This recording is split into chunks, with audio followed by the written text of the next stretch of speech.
Hello दोस्तों, स्वागत है हमारे YouTube चैनल पर। आज आपके सामने लेकर आया हूँ LDC राजस्थान सरकार की जो भर्ती आएगी, उस भर्ती में क्या क्या आपका सिलेबस होगा, पाठ्यक्रम क्या होगा, कौन कौन से सब्जेक्ट होते हैं। 2 फेज होते हैं, जिसमें से एक तो पेपर होता है, दूसरा टाइपिंग का सेशन होता है। दोनों को मिलाकर मेरिट बनती है।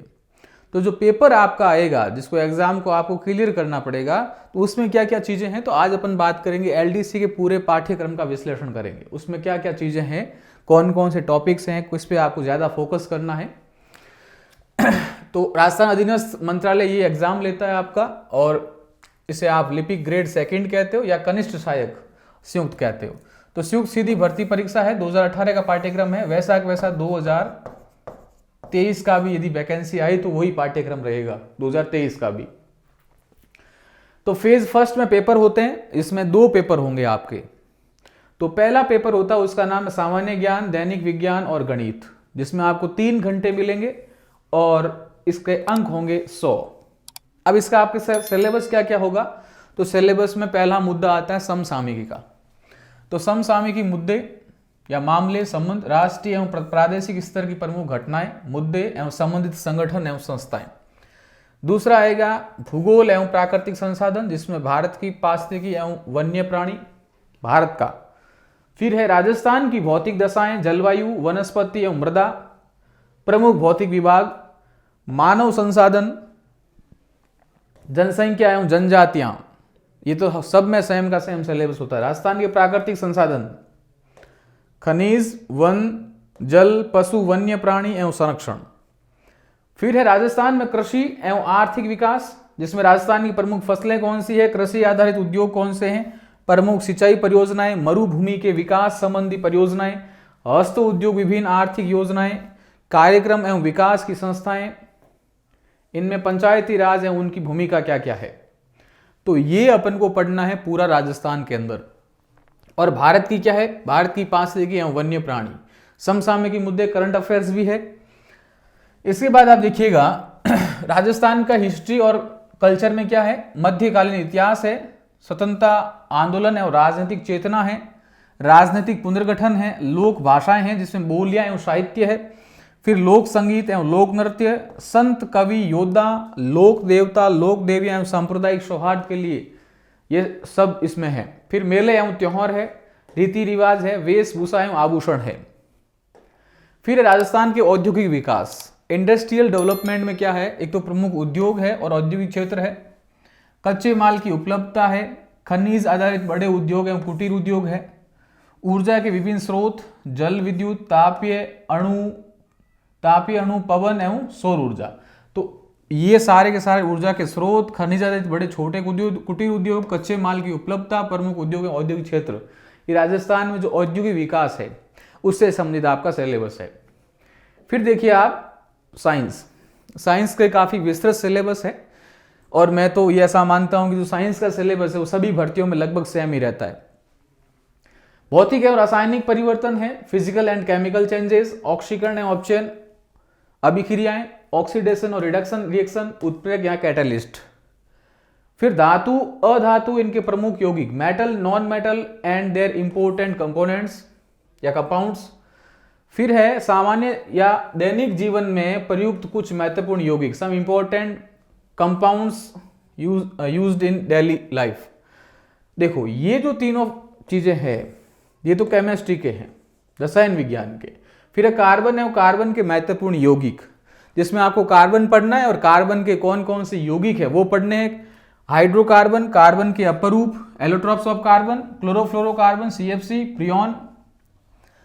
फिर आपको पढ़ना है CNG, और फिर पढ़ना बहुलक, फिर पढ़ना है साबुन एवं अपमार्जक। तो ये सिलेबस आपका केमिस्ट्री का है, जिसमें एक तो ये अभिक्रियाएं हैं, दूसरा धातु अधातु, और तीसरा कार्बन, हाइड्रोकार्बन, कार्बन के अपरूप, CNG, साबुन, अपमार्जक, बहुलक, ये सारा केमिस्ट्री का सिलेबस है। फिर फिजिक्स में अपन बढ़ते हैं तो प्रकाश का परावर्तन है इसके नियम, तो reflection of light and its laws. फिर प्रकाश का वर्ण विक्षेपण, लेंस के प्रकार, दृष्टि दोष एवं उसका निवारण। फिर देखिए आप विद्युत धारा, ओम का नियम, विद्युत सेल, फेराडे के विद्युत चुंबकीय प्रेरण के नियम, विद्युत जनित्र या इलेक्ट्रिक जनरेटर, विद्युत मोटर, घरों में विद्युत संयोजन व्यवस्था, घरों में काम आने वाली विद्युत युक्तियों की कार्यविधि, रख रखाव एवं उपयोग लेते समय क्या क्या सावधानियां बरतनी चाहिए, वो आपका सिलेबस है। फिर आएगा अंतरिक्ष एवं सूचना प्रौद्योगिकी, टेक्नोलॉजी का पार्ट है, जिसमें आपको भारत का अंतरिक्ष अनुसंधान कार्यक्रम कौन कौन से हैं और सूचना प्रौद्योगिकी। फिर इसके बाद है आनुवांशिकी से संबंधित सामान्य शब्दावलियां, general terminology related to genetics, Mendel के आनुवांशिकता के नियम, गुणसूत्रों की संरचना, न्यूक्लिक एसिड, प्रोटीन संश्लेषण का केंद्रीय सिद्धांत, central dogma of protein synthesis, मनुष्य में लिंग निर्धारण, सेक्स डिटर्मिनेशन। ये आपका साइंस के सिलेबस में। फिर आता है पर्यावरण अध्ययन, बहुत लेंथी सिलेबस है, लेकिन नंबरिंग वाला यही पोर्शन है। यदि आपकी साइंस ढंग से है, राजस्थान वाला पोर्शन ढंग से, तो पहला पेपर आप आराम से करोगे। फिर पर्यावरण अध्ययन, जिसमें पारिस्थितिकी तंत्र की संरचना, इकोसिस्टम की जो स्ट्रक्चर है, फिर पारिस्थितिकी तंत्र के जैविक घटक, बायोटिक फैक्टर्स ऑफ इकोसिस्टम, फिर है पारिस्थितिकी तंत्र में ऊर्जा प्रवाह, एनर्जी फ्लो इन इकोसिस्टम, फिर जैव भू रासायनिक चक्र, फिर जैव प्रौद्योगिकी सामान्य जानकारी है बायोटेक्नोलॉजी की, फिर जैव पेटेंट है, नई पादप किस्मों का परिवर्धन है, ट्रांसजेनिक जीन या पराजीनी जीव है। फिर आपका आता है जंतुओं का आर्थिक महत्व, इकोनॉमिक इंपॉर्टेंस ऑफ एनिमल्स, पादपों का आर्थिक महत्व, इकोनॉमिक इंपॉर्टेंस ऑफ प्लांट, तो जंतु और पादपों का आर्थिक महत्व भी है। फिर है ब्लड ग्रुप, फिर रक्तदान, आरएच कारक, रोगाणु तथा मानव स्वास्थ्य, कुपोषण, मानव स्वास्थ्य और मानव रोग कारण एवं निवारण। तो ये पूरी की पूरी साइंस है। आप साइंस को वापस देखो इसको ढंग से, तो आप देखोगे केमिस्ट्री के इतने पार्ट हैं, 3 पार्ट केमिस्ट्री के, फिर फिजिक्स के मोटे तौर से 2 चैप्टर फिजिक्स के हैं, फिर आती टेक्नोलॉजी वाला पार्ट, फिर होती जेनेटिक्स वाला पार्ट, और इसी में आप देखोगे पर्यावरण अध्ययन, जिसमें आपको बायोटेक्नोलॉजी भी मिलेगी, और बायोटेक्नोलॉजी के बाद जंतु और जो पादप होते हैं उनका इंपॉर्टेंस क्या क्या है, फिर रक्त समूह के बारे में भी ध्यान रखना है, और रोग, मानव रोग, ये सारा का सारा साइंस है। अब मैथमेटिक्स या गणित की बात करते हैं, तो वैदिक विधि से पूर्ण संख्याओं का वर्ग, घनफल, वर्गमूल, घनमूल, 6 अंकों की संख्याओं तक। फिर आपको पढ़ना है गुणनखंड, बहुपद के गुणनखंड, समीकरण, 2 चरों वाले रैखिक समीकरण, द्विघात समीकरण और लघुगणक, अनुपात, समानुपात, प्रतिशतता, लाभ हानि, साझा, सरल ब्याज, चक्रवर्ती ब्याज या बट्टा। फिर एक बिंदु पर बनने वाले कोण, रेखाएं, सरल रेखीय आकृतियां, त्रिभुज की सर्वांग क्षमता, समरूप त्रिभुज, कार्तीय निर्देशांक पद्धति, 2 बिंदुओं के मध्य दूरियां का आंतरिक एवं बाह्य विभाजन। तो ये सारा का सारा गणित का सिलेबस है आपका। तो अब देखिए, फिर इसमें आपका आएगा समतल आकृतियों का क्षेत्रफल, वृत्त की परिधि एवं क्षेत्रफल, घन, घनाभ, गोले, शंकु, बेलन का पृष्ठीय क्षेत्रफल एवं आयतन।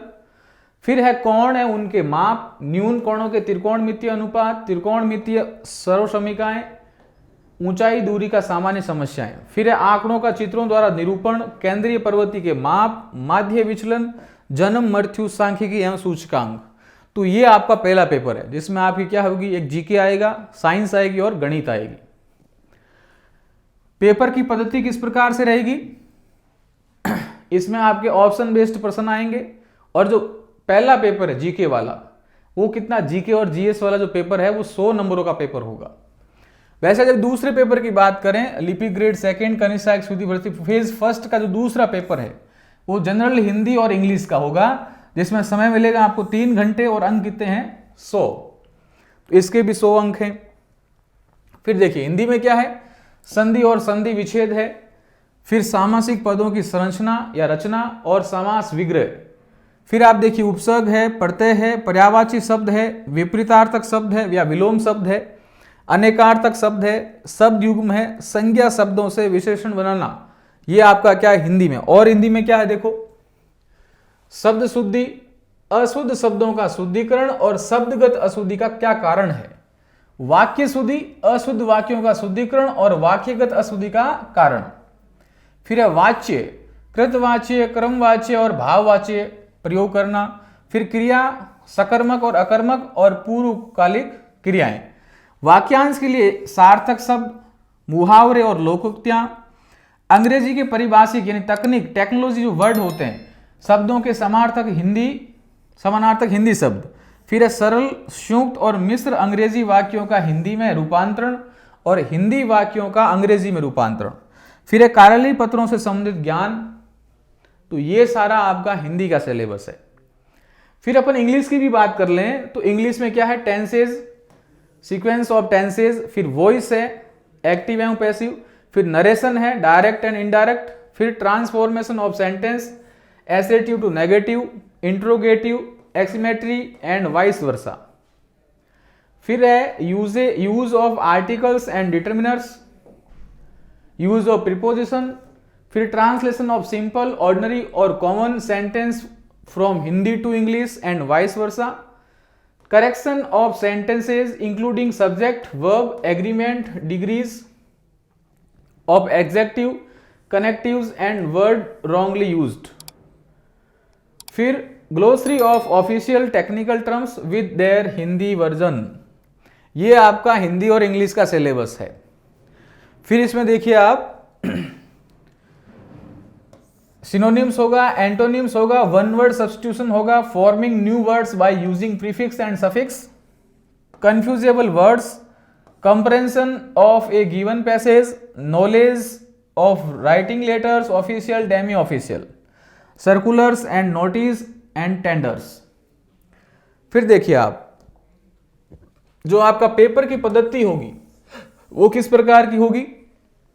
आपके जो प्रश्न आएंगे वो ऑब्जेक्टिव फॉर्म में आएंगे, मैक्सिमम 100 मार्क के पहला पेपर और 100 मार्क का ही दूसरा पेपर होगा। नंबर ऑफ क्वेश्चन 150 होंगे, 75 क्वेश्चन जनरल हिंदी के और 75 क्वेश्चन जनरल इंग्लिश के।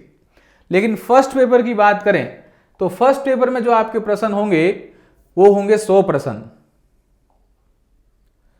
3 घंटे का समय होगा, अंक कितने होंगे 100।